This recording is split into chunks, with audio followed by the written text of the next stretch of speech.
Inicialmente, eu renovo os cumprimentos a esta egrégia turma, ao eminente membro do Ministério Público, aos eventuários, aos advogados aqui presentes e a todos que estão nos assistindo.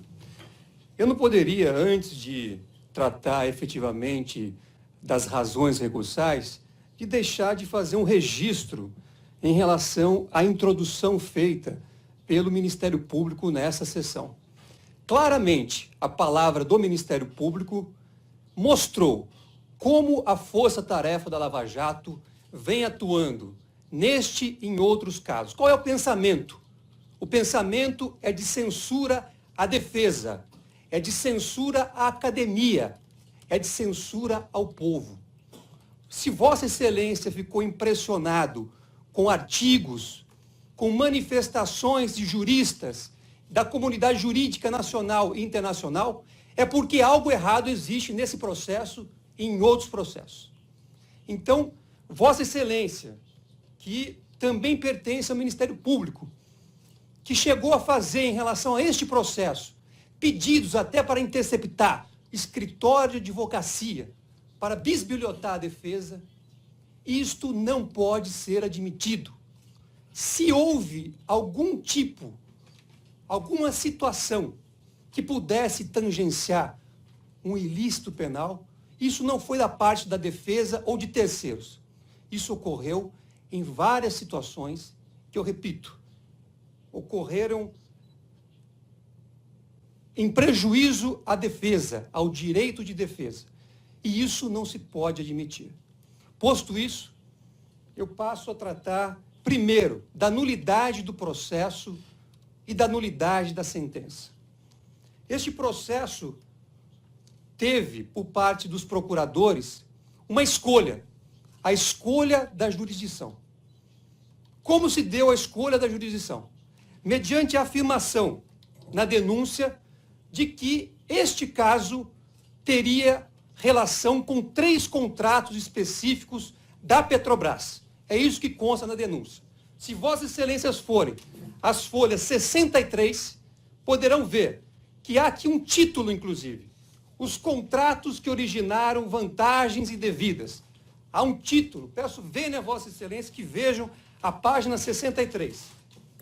E esta afirmação foi aceita inicialmente pelo juiz para aceitar a sua competência, a sua fictícia competência.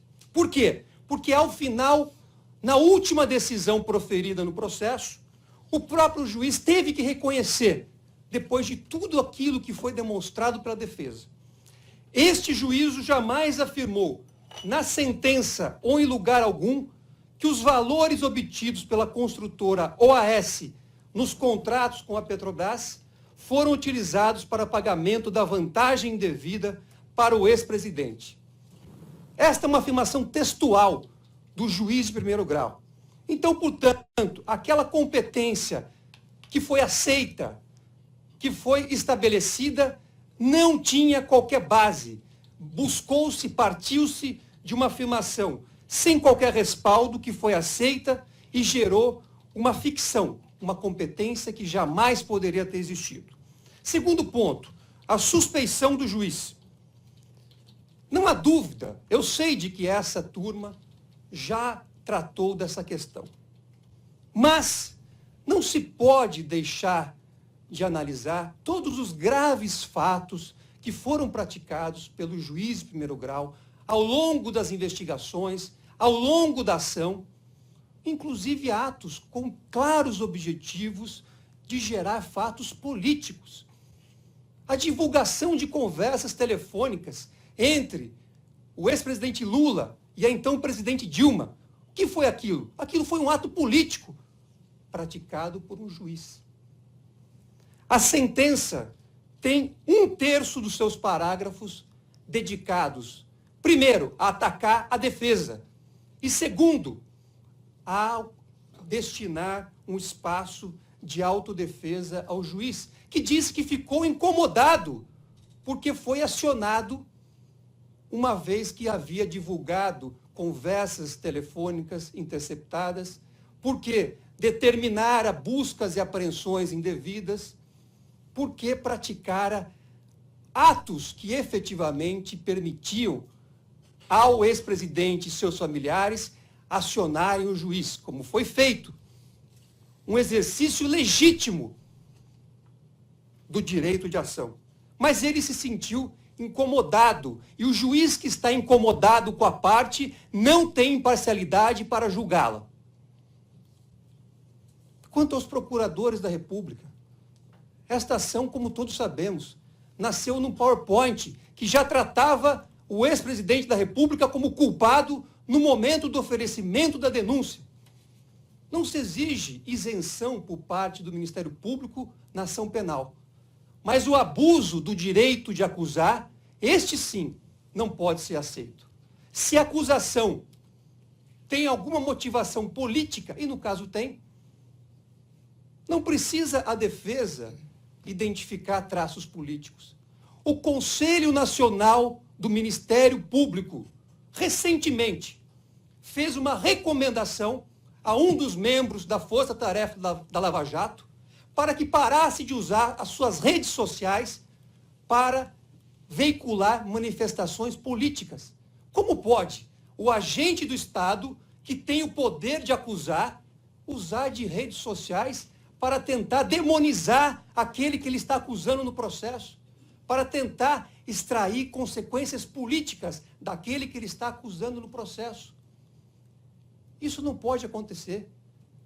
O poder do Estado tem limite e não pode ser utilizado desta forma. O cerceamento de defesa também é claro. Diversas provas foram requeridas e indeferidas.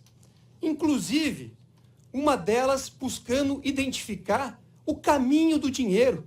Nós estamos aqui tratando de delitos financeiros e não há uma prova pericial feita com o objetivo de identificar o caminho do dinheiro. Vossas Excelências sabem que é imperativo, quando se trata de ação de crime que deixa vestígio, a realização de prova pericial. É o que está no artigo 158 do Código de Processo Penal. Mas aqui ela não foi feita. Ela foi indeferida. E isso acarreta a nulidade do processo, segundo o artigo 564, inciso 3b do Código de Processo Penal. A defesa não teve a oportunidade de produzir as provas que havia requerido no curso da ação. Também temos que ver a falta de correlação entre a denúncia e a sentença. A denúncia, como eu já disse aqui, disse expressamente que as vantagens indevidas seriam provenientes de 3 contratos. Indicou quais seriam esses 3 contratos. Eu repito, isso está claro, está na página 63 da denúncia. No entanto, o juiz, ao proferir a sentença, deixou de lado essa situação. Ele construiu uma acusação própria. Mesmo que, ao receber a denúncia, ele próprio tenha dito, no despacho do dia 28/9, provas têm um custo, e o objeto da denúncia é determinado, relativo a 3 contratos.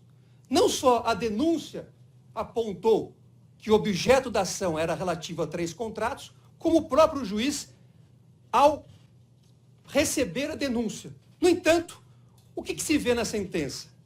Uma completa distorção quanto à suposta origem da vantagem devida. Se Vossas Excelências olharem o parágrafo 858 da sentença, vejam, não importa que a conta geral de propinas tenha sido formada por créditos de acerto de corrupção em outros contratos do governo federal. Ora, os 3 contratos foram esquecidos. Criou-se aqui uma nova acusação. Também houve alteração da denúncia na sentença em relação à própria natureza da vantagem devida.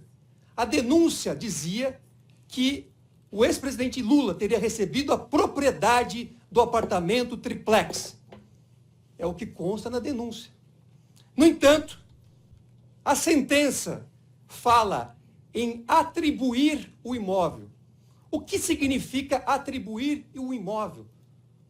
Vossas Excelências são professores. Vossas Excelências sabem que não há na legislação brasileira nada que possa indicar o que significa atribuir. E mais do que isso, esta palavra não tem relação com o objeto da acusação. O réu, como é disso, se defende daquilo que consta na denúncia. O juiz não pode criar uma nova acusação só para condenar o réu, porque foi assim pré-estabelecido. Mas isto ocorreu. Em relação ao mérito propriamente dito, eu também registro que é preciso lembrar aqui do conceito de tipicidade. Para julgar esta ação, não é possível deixar de lado o conceito de tipicidade. Foi atribuído ao ex-presidente Lula a prática do crime de corrupção passiva. O que significa isso de acordo com a lei? Significa que um funcionário público, usando da sua função, praticando ou deixando de praticar atos de ofício, recebeu uma vantagem indevida. É necessário haver a prova, a demonstração do nexo entre a função pública e o recebimento de suposta vantagem indevida. Só que isso jamais ocorreu. Aqui, o juiz, na sentença, diz que houve atos de ofício indeterminados. É o que está no parágrafo 865. Atos de ofício indeterminados significa reconhecer que não há atos de ofício nestes autos, que não houve a prática, o uso da função pública para recebimento de vantagem indevida. O crime não pode ser fluido. Os conceitos, as elementares, não podem ser fluidas. Por outro lado, também não houve recebimento de vantagem indevida. Não. O triplex não é do ex-presidente Lula. Todos nós sabemos que o triplex pertence e sempre pertenceu ao AS Empreendimentos. A propriedade, segundo a lei, segundo o artigo 1228, é aquele que detém, que consta no cartório de registro de imóveis. Também não tem a posse. Ficou claro pela prova dos autos que o ex-presidente jamais recebeu as chaves, jamais passou um dia e jamais passou uma noite. Não há nada que se possa demonstrar que ele recebeu esta propriedade.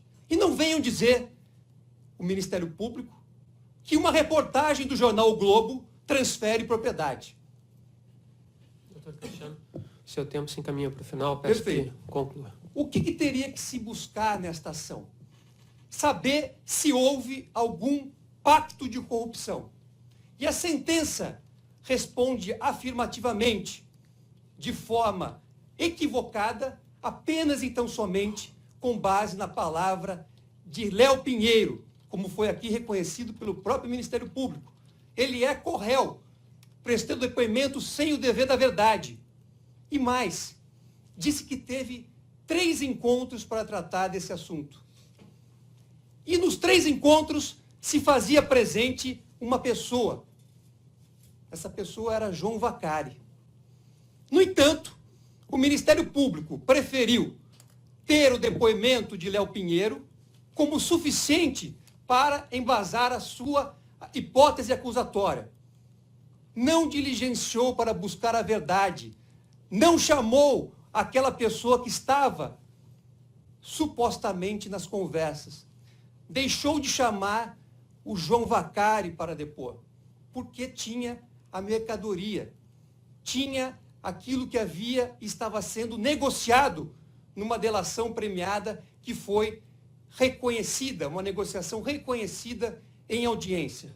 É evidente que esta prova dos autos não indica, de qualquer forma, a ocorrência de um pacto de corrupção. Em hipótese alguma, a palavra deste corréu não serve para incriminar o ex-presidente Lula ou quem quer que seja pela sua condição no processo, seja por estar negociando uma delação, e seja porque fez referência a uma terceira pessoa que não veio ao processo. Por que a palavra de Léo Pinheiro pode valer, por exemplo, e o próprio juiz de primeiro grau, e também esse tribunal, negou ouvir Rodrigo Tatra Duran sob o fundamento de que ele teria praticado crimes e a sua palavra não teria valor. Doutor Cristiano, Ora, seu tempo está é uma encerrado. incongruência. Já parto para a conclusão, Excelência. É uma incongruência. Então, o que se tem aqui é um processo nulo, que gerou uma sentença nula. E também um processo em que não foi feita a prova da culpa, mas sim a prova da inocência, que pede-se que seja reconhecida por uma questão de justiça, para que não se deixe a história fazer esta justiça. Peço a vossas excelências, que sejam acolhidos os pedidos formulados ao final das razões recursais. Muito obrigado.